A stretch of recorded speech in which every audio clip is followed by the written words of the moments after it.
ওরা কেউ থামবে না। আরে আপন বাপ মরলে যে সন্তানরা দিনের বেলা দাফন কাফন করছে, তারা কি সেই সন্তানরা, আপন সন্তানরা রাতের বেলা ভাত খায় না? কথা বলেন না কেন? পাশের ঘর থেকে খানা রান্দাইয়ে আরো বেশি খায়, আরো একটু গোস্ত লাও, যেই কান্দাটা তুমি কাঁদছো আজগা কি ভাইয়া, তাইলে তাহলে আপন বাপ, তারপরেও তো সন্তান খানা করছে, তোমার লেগে কাঁদবে কে? এই জন্য পৃথিবী আমাদের কারো জন্য থামবে না ভাইয়া, থামবে না। সামনের গাড়ি অ্যাক্সিডেন্ট করে, পেছনের গাড়ি অপেক্ষা করে না, পাশ কাইটা কাইটা চলে যায়। জ্যাম বাইজা গেলে আরো চিৎকার শুরু করে, আরে লোক মরে গেছে, আরে মরলে মরুক বেটা, রাস্তা ক্লিয়ার করতে ক। ঠিক কিনা বলেন না কেন? তোর বেটা বেটা ক্যাডা মরছে না মরছে বেটা, এর লেগে বুঝি মানুষের রাস্তা আটকায় রাখবি, মানে এই যুক্তি দেখা। তাহলে ক্যাডা মরছে না মরছে মানে তোর মতো এক মানুষ মরছে, ঠিক কিনা বলেন না? তোর মতো এক সুস্থ সবল মানুষ মরছে বেটা, যে একটু আগে হাত নাড়তো পা নাড়তো, সেই মানুষটা এখন রক্তে ভাসতেছে বেটা। তাও নাই, কিসের সময়?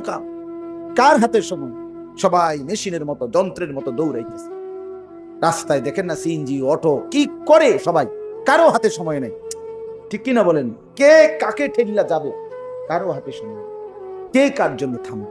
এই জন্য তুমি নষ্ট হয়ে গেলে বন্ধু, কেউ তোমারে ফিরাবার নাই, তোমার জন্য ভাববে কেউ, ডাকবে কেউ, কাঁদবে কেউ নাই।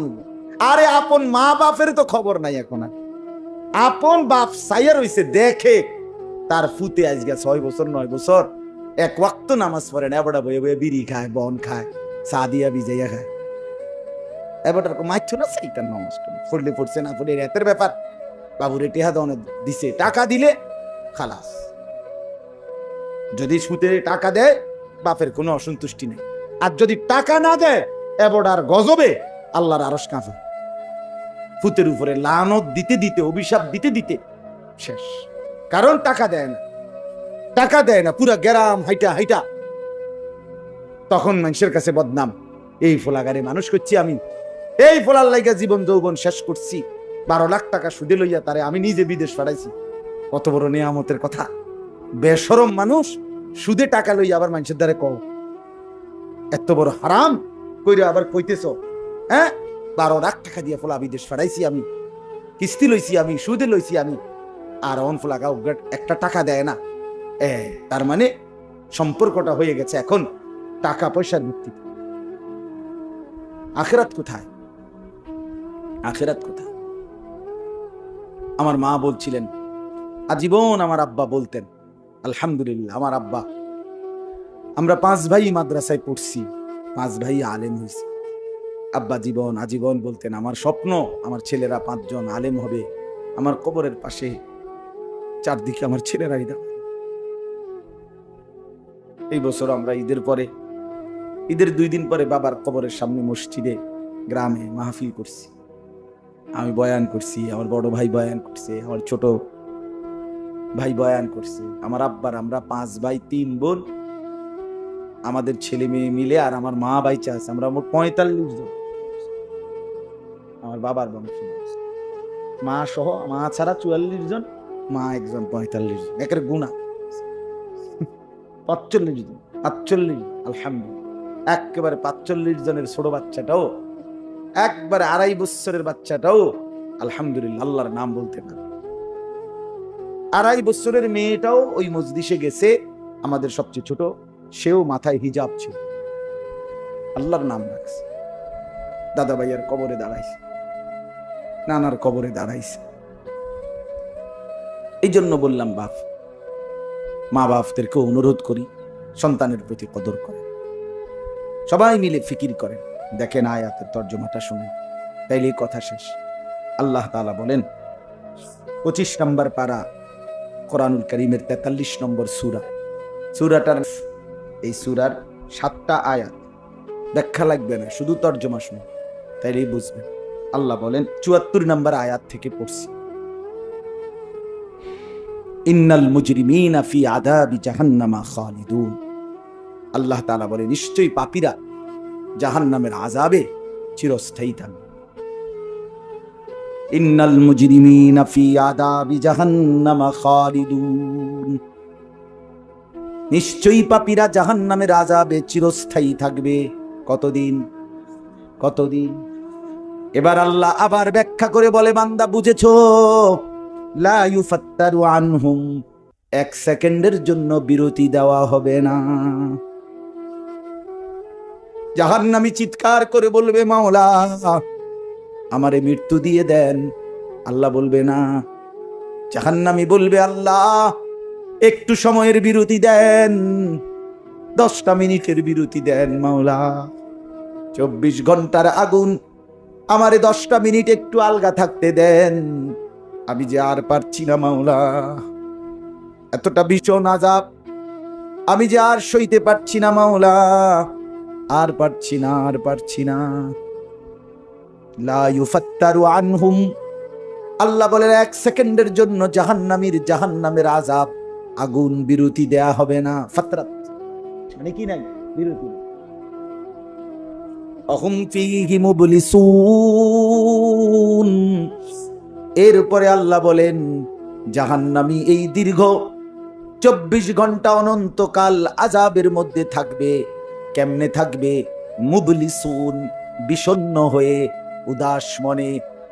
কোনদিন চেহারায় 1 সেকেন্ডের জন্য হাসি ফুটবে না, কোনদিন আর সুখের নাগাল পাবে না। আজ তো বন্ধু রাত কেটে ভোর হয়, ভোর গিয়ে রাত হয়, অন্ধকার আলো হয়, আলো অন্ধকার হয়। যে হাসে সে কাঁদেও, যে কাঁদে আবার সে হাসেও, ঠিক না? কিন্তু রব্বুল আলামিন বলেন ওয়াহুম ফীহি মুবলিসুন, জাহান্নামীর মন, জাহান্নামীর চেহারা বিষণ্ণ, উদাস, সব সময় হাসিবিহীন থাকবে, কোন সেকেন্ড হাসতেই পারবে না। এবার আল্লাহ নিজে বলবেন, মলিন চেহারা দেখে জাহান্নামীকে, জাহান্নামীর চিৎকারে আল্লাহ নিজেই বলবেন ওমা যালামনাহুম, জাহান্নামী নাফরমান, আমি কিন্তু তোর উপরে মোটেই জুলুম করি নাই। আমি রাতও দিয়েছি বান্দা, দিন দিয়েছি, আমি সুযোগ দিয়েছি, সময় দিয়েছি। 8টা বাজে এশার আজান হয়েছে, এখন বাজতেছে রাতের 11:30। তাইলে আমি কিন্তু হায়াত 3.5 ঘন্টা তো দিয়েছি। আর এশার নামাজ পড়তে তো 3.5 ঘন্টা সময় লাগে না? লাগে। আমি তো ফজরের ওয়াক্ত আসার পরে ওয়াক্ত শেষ হওয়া পর্যন্ত প্রায় 1.5 ঘন্টা সময় দিছি। 4 রাকাত নামাজ পড়তে তো 1.5 ঘন্টা লাগে না?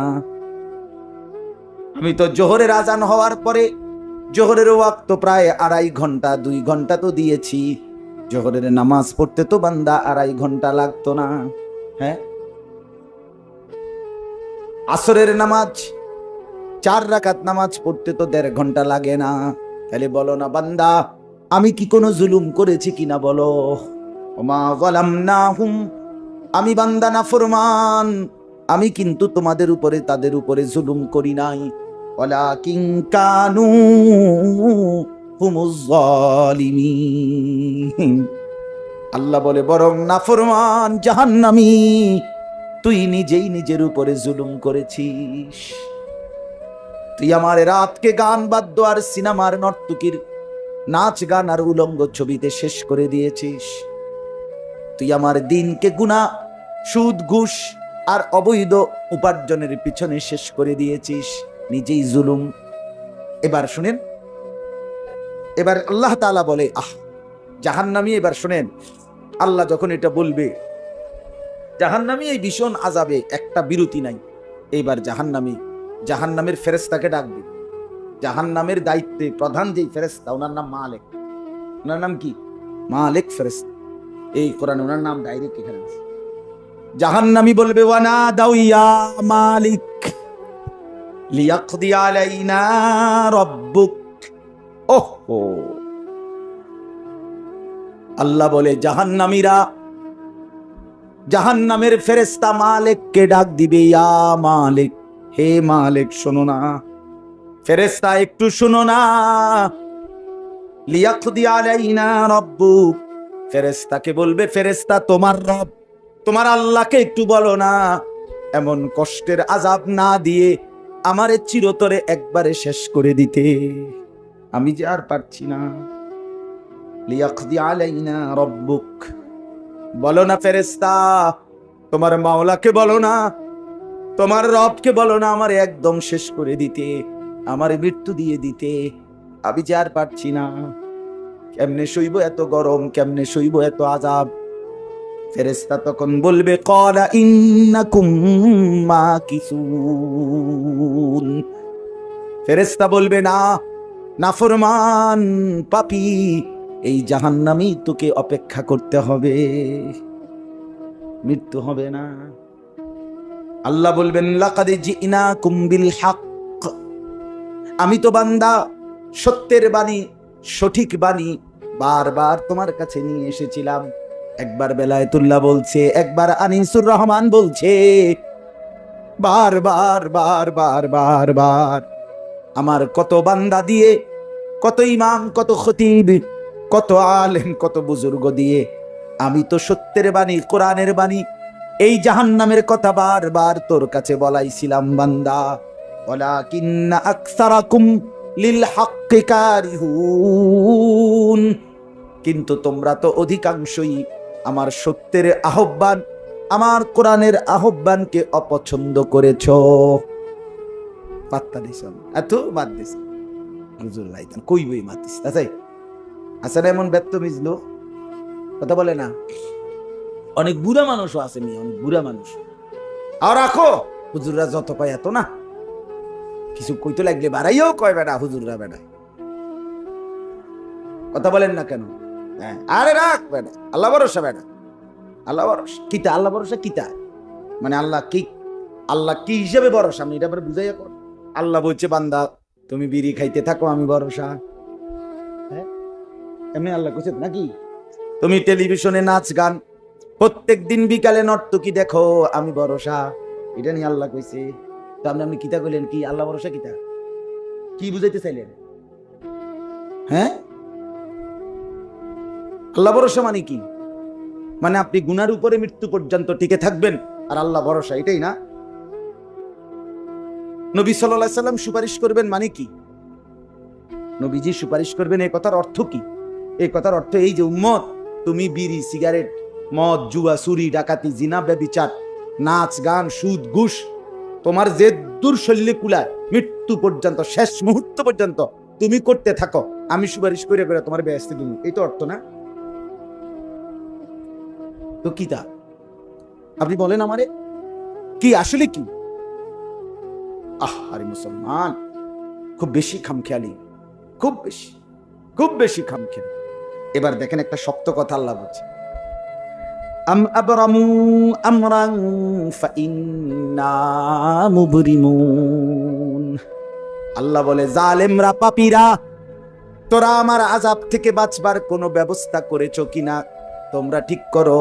ফাইন্না মুবরিমুন, আমি তোমাগরে কেমনে ধরবো, শাস্তি দেব কি কি, এগুলো আমি আল্লাহ আমার গুলো ঠিক করে ফেলেছি। যে আম আবরামু আমরান, তারা কি কোনো ব্যবস্থা করেছে কিনা জিজ্ঞেস করেন। ফাইন্না মুবরিমুন, আমার ব্যবস্থা আমি করে রাখছি।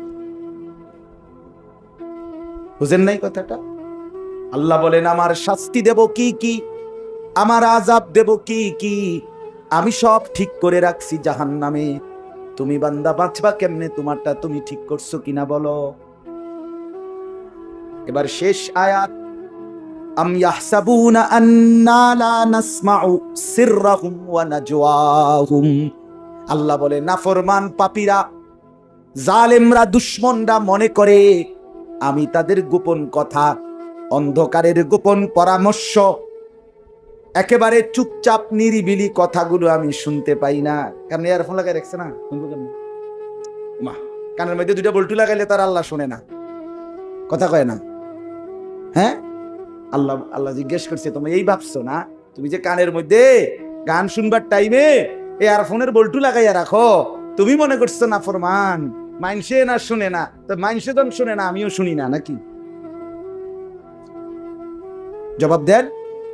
ওই যুবক বলো না মিয়া, মাটির নিচে কিংবা অন্ধকারে অথবা একাকী কোনো গোপন জায়গায় তুমি যে অসভ্যতা করছো, যে ভিন নারীর সাথে কথা বলছো, বন্ধুদের অসভ্য আড্ডা দিচ্ছ, তুমি মনে করছো গ্রামের কেউ দেখে না, গ্রামের কেউ জানে না। আল্লাহ বলে, তাহলে তুমি কি এই ভেবেছ যে আমি আল্লাহও জানি না? বালা, হ্যাঁ, আল্লাহ বলেন আমি জানি, আমি শুনি, আমি দেখি।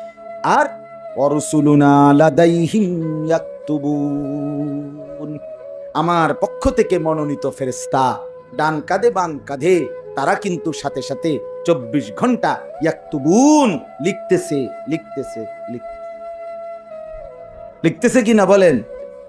ডান কাঁধের আর বাম কাঁধের ফেরেশতাকে তুমি তোমার থেকে আড়াল করবা কেমনে? বলেন না কেন? কেমনে আড়াল করবেন? সুযোগ আছে কারো? আল্লাহ আমাদেরকে বুঝ দান করে। অতএব বাপ, জাহান্নামীর আত্মচিৎকার শুনলেন আপনি?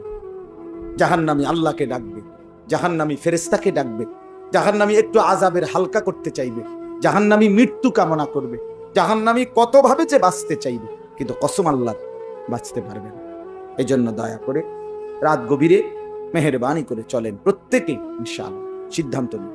শেষ পর্যন্ত যে কয়জন যুবক টিকে রইলা, বসে রইলা, ভাইয়া তোমাদের কাছে অনুরোধ, আজকের থেকেই বদলাও ভাইয়া।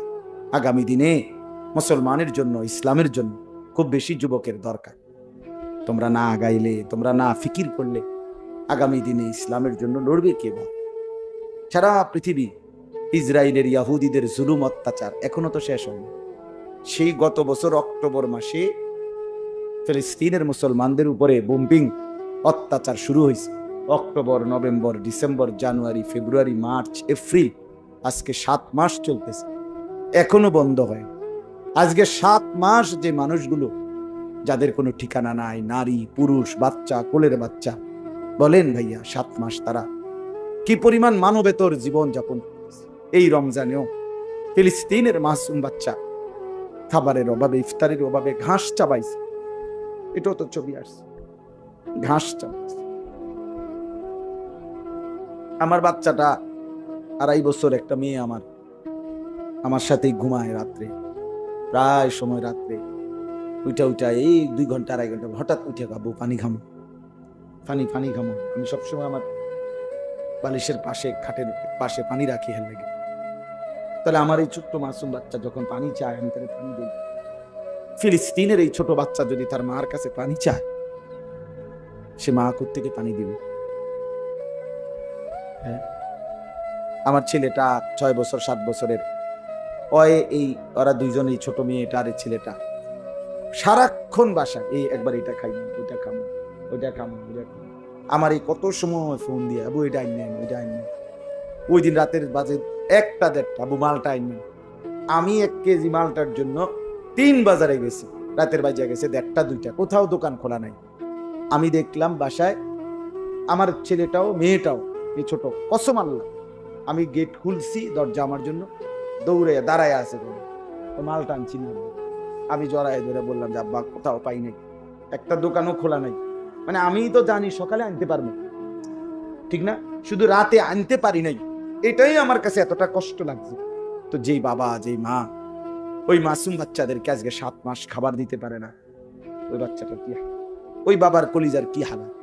এমন পরিণতি যদি আমাদের হয়,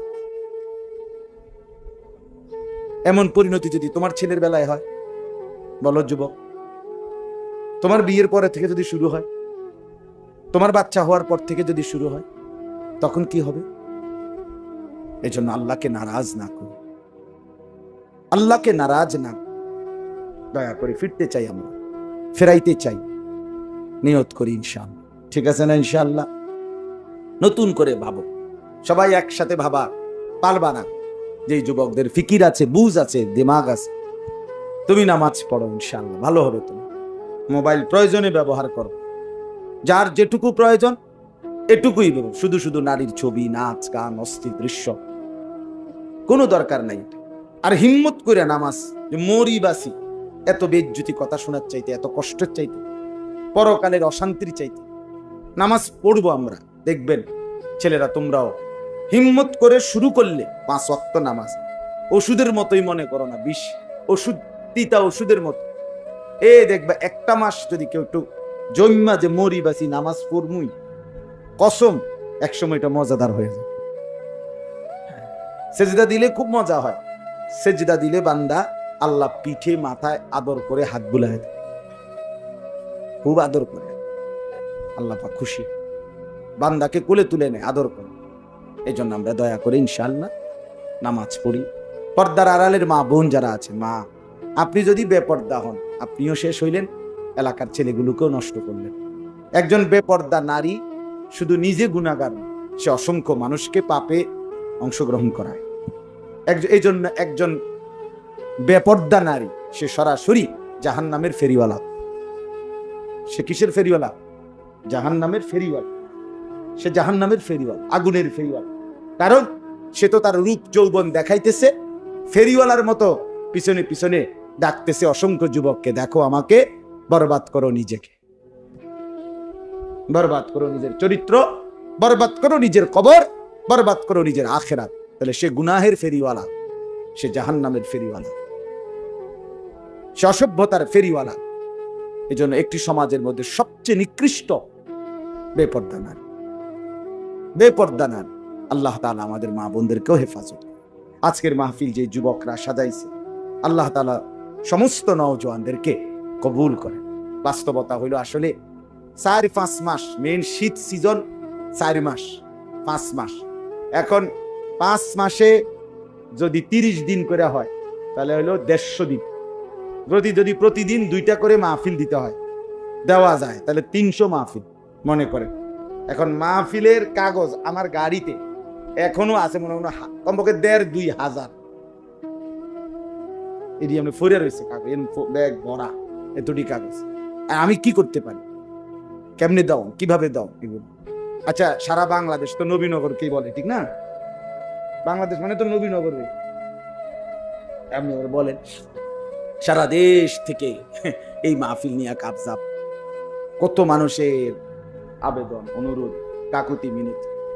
এরপরও আমাদের এই মুফতি বেলায়েতুল্লাহ সাহেব এবং আমাদের এই নবীনগর এসআর মসজিদের ইমাম মকবুল ভাই, মাওলানা মকবুল সাহেব, এরা সবচেয়ে বেশি মাহফিলেই, কম না আলহামদুলিল্লাহ। আমি চেষ্টা করছি, ওনাদেরকে অনেকগুলো মাহফিল দিচ্ছি, আরো দেওয়ার ফিকির আছে, কিন্তু আসলে সময় একদমই অল্প। মূলত খুব বেশি ডেট নাই, কুলাম যায় না, এই জন্য এই সময় দিতে হয়েছে। ওই ভাই ইমাম সাহেব অনেক অনুরোধ করছে, আমারও মনে আছে, ওখানে বারবার বেশি অনুরোধ করছে।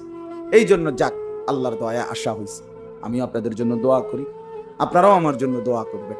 আল্লাহ তাআলা আমাদের সবাইকে মিলে মিশে দ্বীনের কাজে অংশগ্রহণ করার তৌফিক দান করেন। আমিন। দোয়া করুন। আল্লাহ কবুল করুন।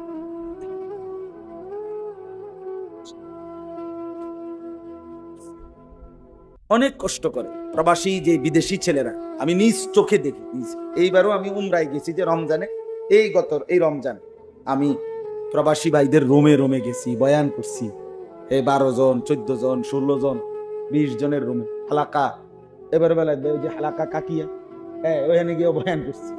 এবার এই আমগো প্রবাসী বাংলাদেশি ভাই, আর এই অনেক কষ্ট করে, 12 ঘন্টা 14 ঘন্টা ডিউটি করে। হ্যাঁ, এরপরে আপনার এই ছোট্ট একটা রুমের মধ্যে 14 জন 16 জন একসাথে ঘুমায়, নিজেরা রান্না করে খায়, নিজেরা। ঠিক আছে, কথা হবে ইনশাআল্লাহ। হ্যাঁ, এই জন্য এরা অনেক কষ্ট করে। এই কসবার এক ছেলে, আমি এক মাস এবার আমার এইবার রমজানে জড়ায় ধরা আমার কানছে অনেক, বিদেশ মক্কায়। ছেলেটা আমারে বলতেছে, হুজুর আমি 8 বছরে আজকে বিদেশ করি, এই 8 বছরে কোনোদিন এই বিদেশে একজন ভালো ডাক্তার কোনো শরীরে কোনো রোগ সুখের জন্য দেখাইনি। কয়েকজন ডাক্তার যদি দেখাই, তাহলে হেরার যে ওষুধ টষুধ দিবে, আমার 15-20 হাজার টাকা চলে যাবে খরচ। তাইলে আমি বাড়ির টাকাটা পাঠামু কেমন? এই জন্য ব্যথা বেদনার একটা ট্যাবলেট খাইয়া পইরা থাকি হুজুর, আর এই কলজার মধ্যে জমাইয়া টাকাগুলো সব বাড়িতে পাঠাই। ছেলেটা আমারে খুব কাঁদছে, আমার পোলাটার কথা মনে হয়। সে আমারে বলছে, হুজুর আমি আজকে 8 বছরের কসম আল্লাহ, এই মক্কায় বলতেছি, সুখ, নিজের আনন্দ বলতে কি জিনিস আমি আজকে 8 বছরে কোনোদিন দেখিনি। সবটা দিয়ে দিছি পরিবারের জন্য, মানে বাড়িতে, শুধু কোন রকম মানবেতর, কোন রকম মানে কোন রকম জিন্দিগিটা কাটাই, বিদেশে পড়ে আছি আমি। কিন্তু এরপরে বাবা এতটা কষ্টের টাকা পাঠাবার পরে যেই স্ত্রী, যেই বিবি বাজারে বাজারে ঘুরে, বেপর্দা ঘুরে, মোবাইলে সারা দিন রাত পড়ে থাকে, স্বামীর পবিত্র আমানত, নিজের ইজ্জত, নিজের সতীত্ব নষ্ট করে, পরকিয়া, ভিন কোনো পুরুষের সাথে অবৈধ কোনো সম্পর্ক করে, তার মতো অসভ্য, নির্লজ্জা, বেহায়া, অসভ্য নারী আল্লাহর জমিন আর কেউ হইতে পারে না। তোর জন্য বেটি, তোর ছেলেটার জন্য, বাচ্চাগুলির জন্য এই ছেলেটা, এই পুরুষটা আজকে 6টা বছর, 8টা বছর, 12টা বছর বেটা বিদেশের জমিনে পড়ে আছে, আর বিনিময়ে তুই নিজের জিন্দেগি নষ্ট করে দিলা, স্বামীর পবিত্র আমানত নষ্ট করে দিলা তুমি।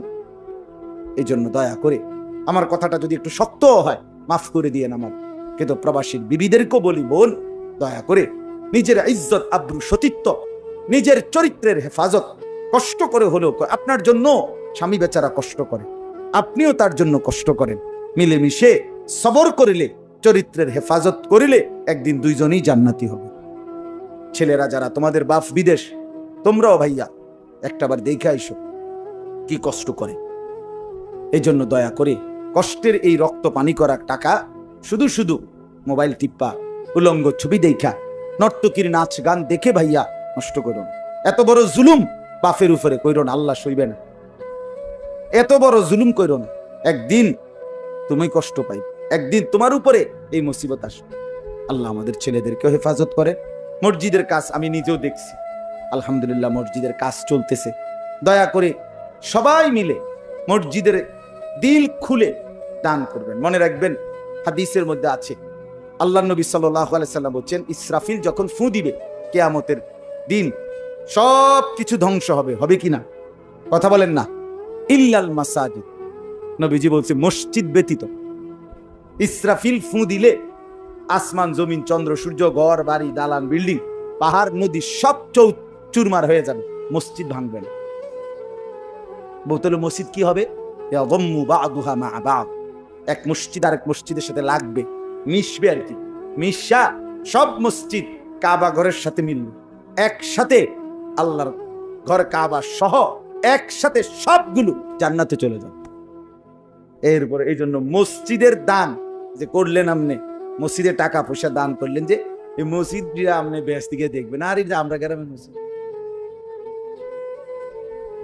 বুঝেন। এই জন্য মসজিদের দান শেষ হয় না, মসজিদের দান কি হয় না, শেষ হবে না। আপনি দিয়ে যাবেন, আগে দিছেন আবার দিবেন, সামনেও দিবেন, ঠিক আছে ইনশাআল্লাহ। সবাই সহযোগিতা করেন। ভবিষ্যতেও ছেলেরা তোমরা নিজেদের এই মাহফিল আন্তরিকতার সাথে মিলেমিশে চালু রাখো, চেষ্টা করবা। আমরাও যদি কখনো আবার সুযোগ পাই আসার চেষ্টা করব। আরো উলামায়ে কেরাম বেলায়েত ভাইয়ের সাথে কথা বললে ফিকির করে দেবে ইনশাআল্লাহ, চেষ্টা করবেন। আল্লাহ তাআলা সবাইকে কবুল করে। আলহামদুলিল্লাহ।